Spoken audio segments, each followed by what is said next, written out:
ramai kan ibu bapa dan guru yang struggle bila diorang ada anak kecil yang menunjukkan ciri-ciri autism. Contohnya macam susah nak makan sendiri, nak mandi ataupun nak pakai baju sendiri.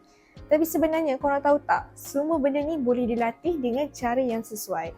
Dan mungkin buku ni boleh bantu ubah rutin harian mereka. Buku ni bukan sekadar teori, tapi ini adalah hasil kajian penulis bersama 8 orang pelajar ijazah sarjana muda program terapi cara kerja FSK UKM yang dibuat khas untuk bantu ibu bapa, guru dan juga terapis yang menjaga anak-anak umur lingkungan 1 tahun ke 3 tahun.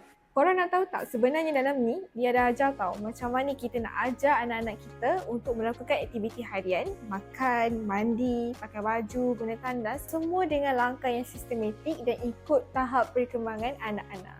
Dalam buku ni juga ada jadual bergambar, strategi ikut umur dan juga pendekatan yang boleh diubah mengikut keperluan anak-anak.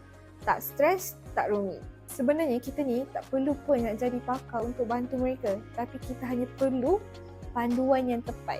Kalau anda dekat luar sana yang tengah cari buku yang praktikal ataupun mudah faham tentang autism, saya memang sangat sarankan untuk anda baca buku ni.